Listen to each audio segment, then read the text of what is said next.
Bonsoir à toutes et à tous.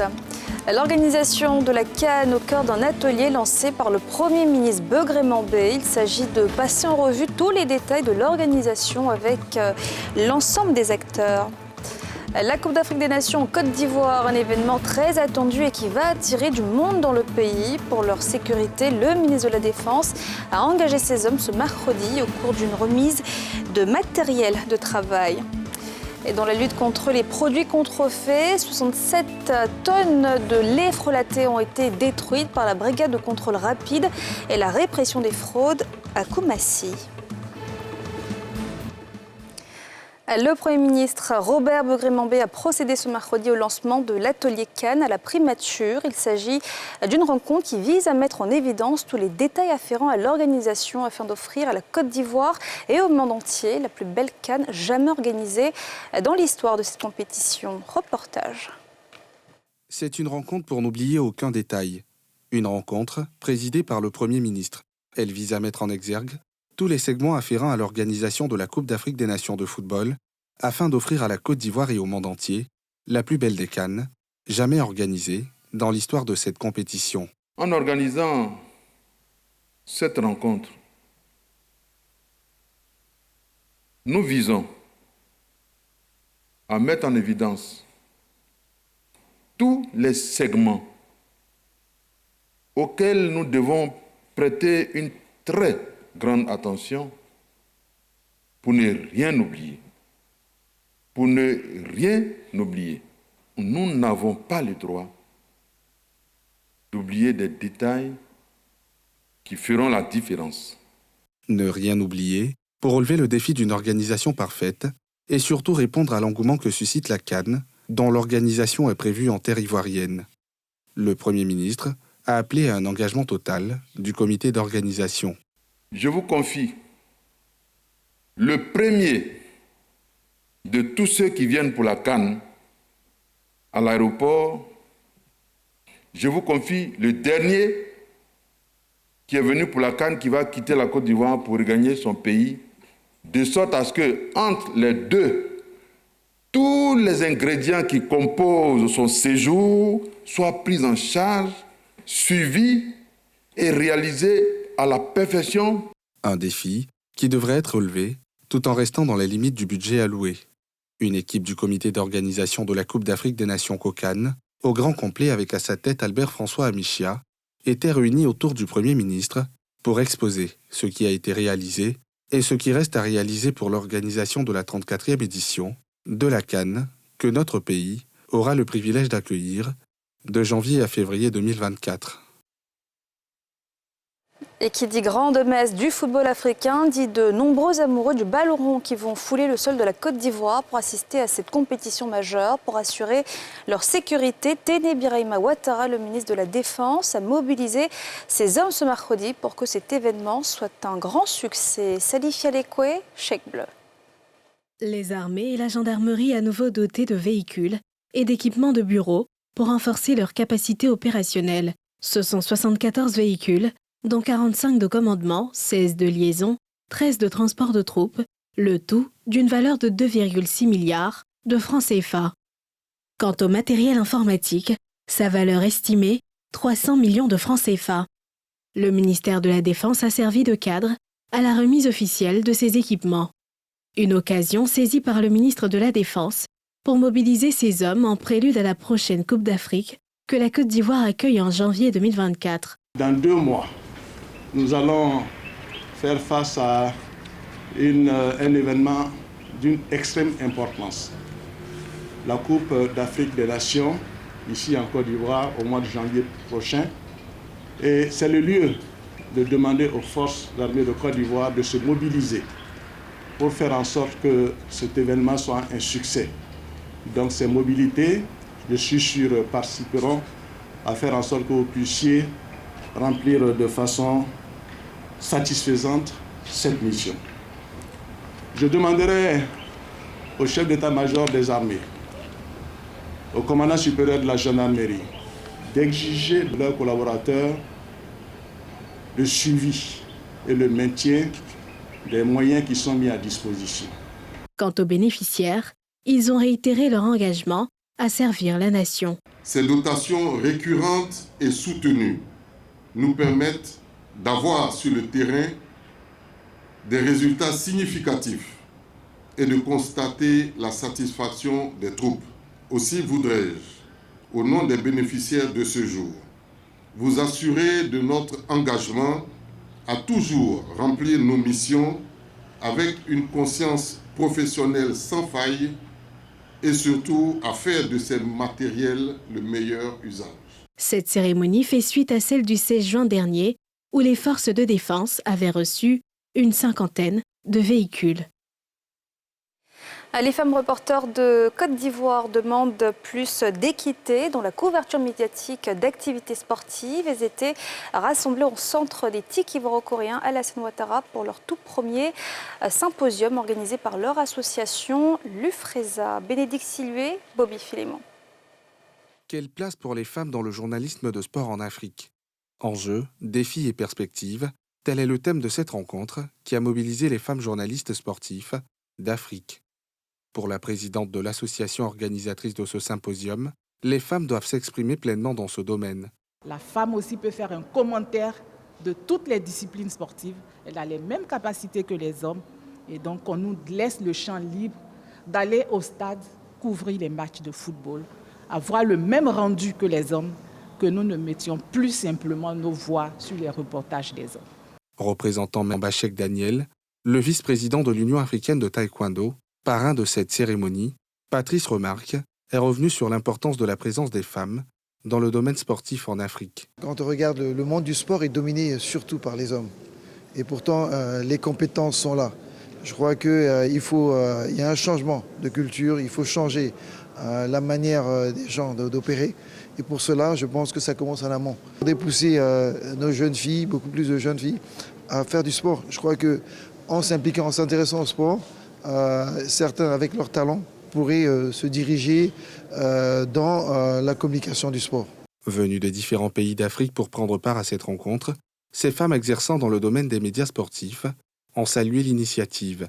C'est un nouveau point de départ pour l'UFRESA, pour permettre à ses membres, mais également à d'autres filles, d'avoir le courage de venir. Parce que ce n'est pas évident, c'est un métier très exigeant, mais il faut d'abord avoir la passion, mais il faut aussi avoir la rigueur. C'est toujours important d'échanger les difficultés que nous rencontrons, d'échanger également sur l'enjeu et puis certaines difficultés que nous avons en Afrique dans le sport. Question de chercher la solution. Et parlant de la femme, aujourd'hui la femme dans la presse est en train de prester et elle doit être un modèle. Et pour être un modèle, ça demande vraiment beaucoup de choses. Malgré l'évolution des droits des femmes à travers le monde, leur présence dans le monde du sport est encore trop souvent réduite à des rôles secondaires. Ce symposium a permis d'aborder plusieurs sujets liés au genre et à l'exercice du journalisme de sport. Hier, les ministères de la Défense, de l'Intérieur, de la Sécurité et de la Justice ont présenté leur projet de loi de finances aux députés de l'Assemblée nationale. Lors de ces présentations, ils ont évalué leurs réalisations antérieures avant de solliciter l'approbation de leur budget par la Commission des affaires économiques et financières de cette institution. Nedja Eja, Bobby Philémon. Après environ 4 heures à défendre leur projet de finances, face aux députés membres de la Commission des affaires économiques et financières de l'Assemblée nationale, le ministre de la Défense Téné Birahima Ouattara, celui de l'Intérieur et de la Sécurité, Vagondo Diomandé, ainsi que celui de la Justice, Sansan Kambilé, ont vu leur proposition de budget 2024 validée. Nous sommes heureux d'annoncer que les députés ont à la quasi-unanimité voté les différents budgets, ceux dont nous les remercions. Je pense que les députés ont été sensibilisés sur le fait que ce sont quand même des chapitres importants dans la vie de la nation. La défense, la sécurité et la justice sont 3 thèmes importants. Et nous avons, à travers les questions, à travers les observations, à travers les inquiétudes qui ont été posées, nous avons compris que les élus de la nation étaient soucieux de l'avancée de la Côte d'Ivoire. La Côte d'Ivoire avance, elle avance parce que son Excellence le Président de la République a su créer un climat de paix. Et le climat de paix, c'est à travers donc la défense, c'est à travers la sécurité, c'est à travers la justice pour tous les Ivoiriens et toutes les personnes vivant en Côte d'Ivoire. Ces projets de finances portent au niveau de la défense sur un budget d'environ 399 milliards 250 142 380 francs CFA, exécutés autour de 3 programmes que sont l'administration générale, la défense nationale et la sécurité. Celui du ministère de l'Intérieur et de la Sécurité aura lui besoin de 682 milliards 839 684 052 francs CFA, tandis que celui de la justice aura un budget de 95 milliards 267 238 789 francs CFA. Dans l'ensemble, le budget 2024 de l'État ivoirien s'équilibre en ressources et en charges à un peu plus de 13,720 milliards de francs CFA. À l'actualité, c'est aussi le nouveau président de la Haute Autorité pour la bonne gouvernance, Epiphane Zorobi-Balo, qui a officiellement pris fonction ce mercredi. C'était au siège du Conseil supérieur de la magistrature et en présence de plusieurs présidents d'institutions. Mardoché Kwasi, Tanguy Konan. Je jure de remplir mes fonctions avec honnêteté, impartialité, intégrité et objectivité, dans le respect de la Constitution, des lois et règlements de la République. Cette déclaration solennelle marque officiellement l'entrée en fonction de Epiphane Zorobi-Balo en tant que nouveau président de la Haute Autorité pour la bonne gouvernance. C'est le point d'orgue de la cérémonie de prestation de serment qui a eu lieu en présence des présidents d'institutions de la République et des hautes autorités judiciaires. Une cérémonie officiée par le président de la Cour des comptes de Côte d'Ivoire. La présente cérémonie souligne l'importance que le gouvernement accorde à la lutte contre la corruption. Elle illustre encore une fois la ferme volonté de doter notre pays d'institutions et de corps de contrôle crédibles et opérationnels, œuvrant ainsi pour la promotion d'une gouvernance vertueuse. Le nouveau président de la Haute Autorité pour la bonne gouvernance s'est réjoui du soutien de ses pairs dans ce combat pour la moralisation de la vie publique, qui constitue un élément essentiel pour le développement du pays. La question de la promotion de la bonne gouvernance et de la lutte contre la corruption est une action collective. C'est ensemble que nous pouvons éradiquer ce fléau de la lutte contre la corruption.